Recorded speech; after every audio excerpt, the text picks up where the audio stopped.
welcome. Who is welcome here? How do they know they're welcome? Do you feel welcome? How do you know you're welcome? And what is God doing here? Luke would suggest that God is lifting up the lowly and seeking out sinners. So how are we called to be part of what God is doing? We're celebrating Labor Day this weekend.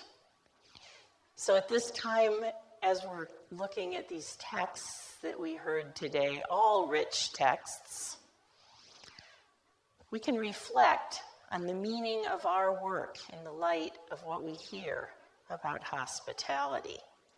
Our gospel text offers us a glimpse of a very different world, a world that we may see every time we come to the feast here, that is shaped by Jesus' vision for the world. We glimpse it, we taste it, we're gathered into it, and we have the real hope that our vision can be changed by it. For it's God working. It's God moving in our midst. It's God affecting change and growth and new life. And so we come to what is often called the welcome table. We come to what we sometimes call the hungry feast.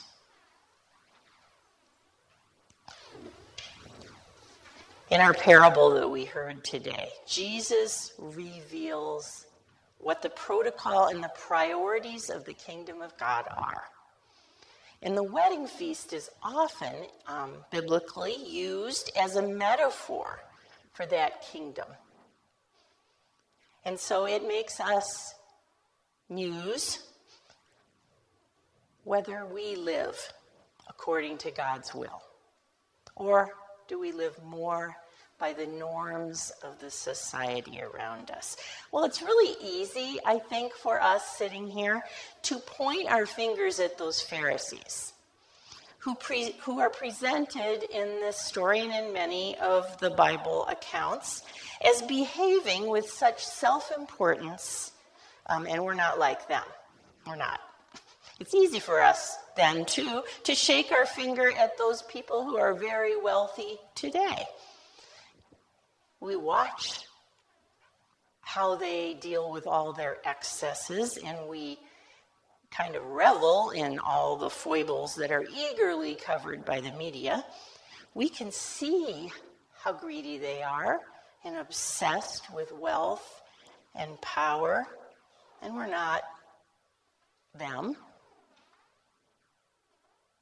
But when we start asking how Jesus' parable might relate to our lives, then this gospel reading becomes a bit less comfortable. It's good for us, on occasion, to consider with whom we eat, with whom we share table. And it's also helpful, I think, to treat the sharing of the meal as a metaphor, and to ask ourselves in what other ways besides meal sharing that we may assume a certain right to power and status and fail to consider those who are poor, hungry, ill, in any way socially marginalized. How do we do? How do we do as Bethany Lutheran Church?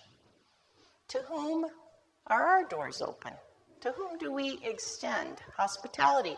Do we place boundaries, seen or unseen, that exclude some of God's children from our care and our concern?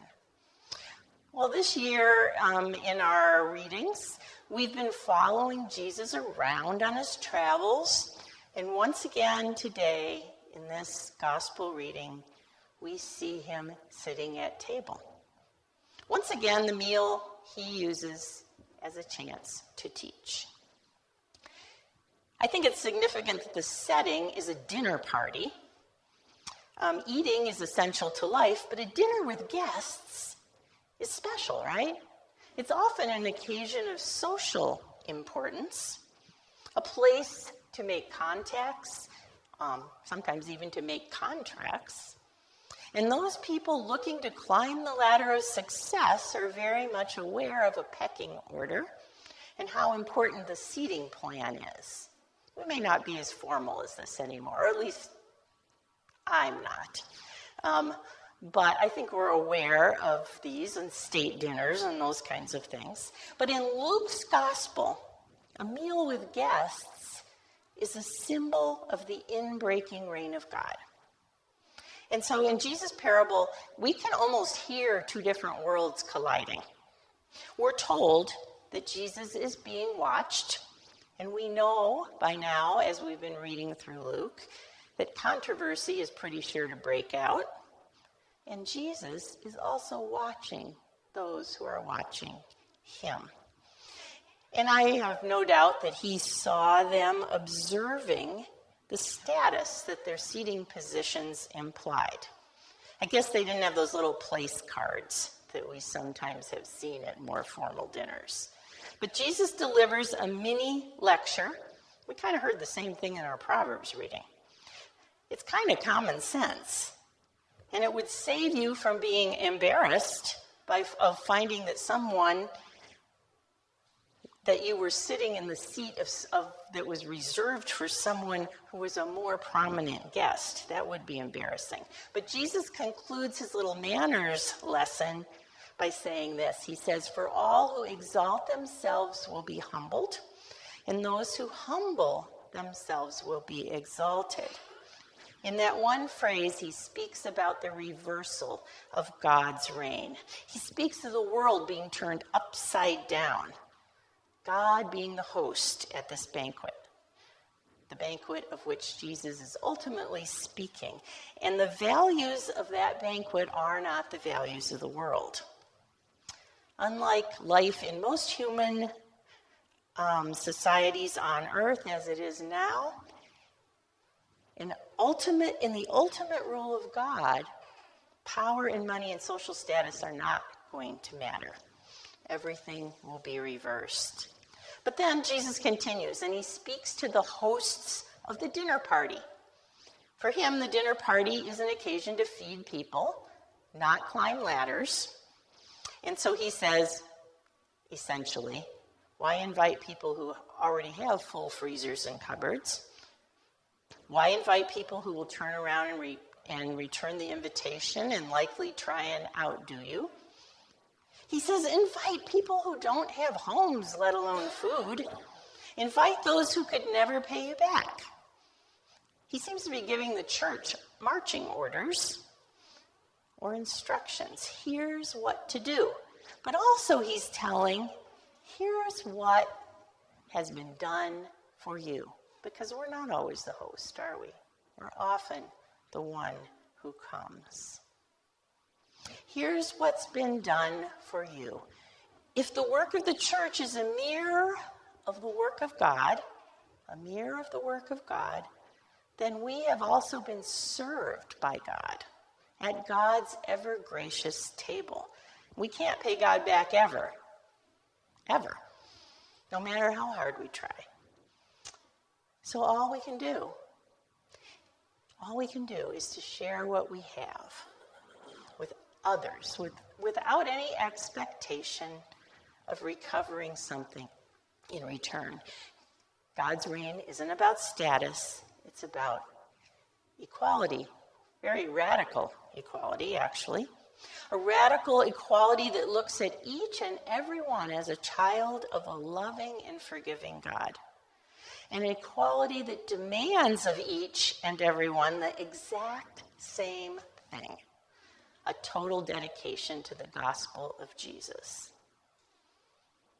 So to give without expectation of return is one of the aspects of this kind of life that Jesus emphasized on this one day, in this one parable, in this one place.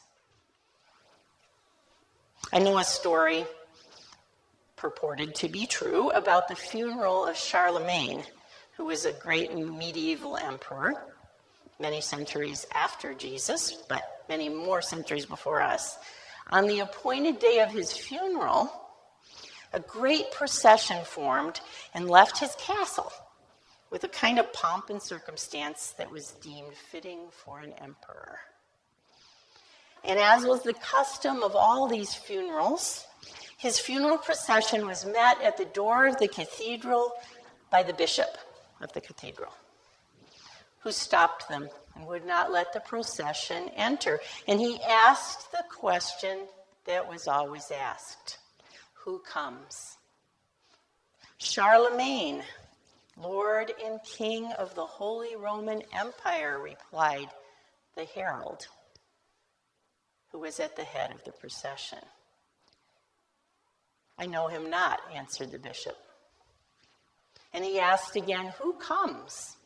And the herald, a little bit shaken up, said, Charles the Great, a good and honest man in all the earth. I know him not. The bishop said a third time, who comes? And the herald now is completely frazzled, but he replied, Charles, a lowly sinner who begs the gift of Christ. And this time the bishop replied, enter, receive Christ's gift of life. We've received more than we can ever count from the hand of God. And we can do nothing else but share what we have received with others. We, the church, we are the hands and feet of Christ. And so therefore, it's for us. It is our job, it is our duty, it is our privilege to model God's radical and inclusive love to all the world.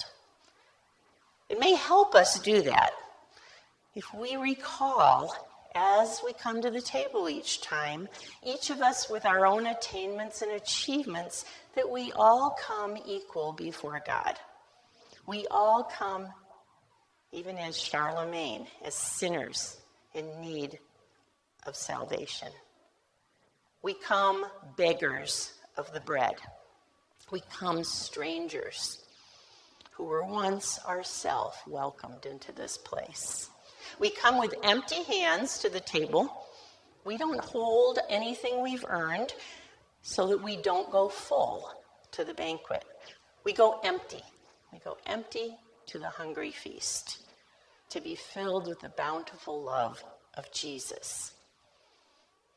Recognizing that in so many ways we are the poor.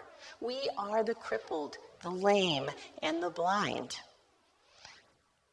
May the doors be opened for us today as we give thanks for this holy meal we share and praise to the one who has called us out of darkness into light.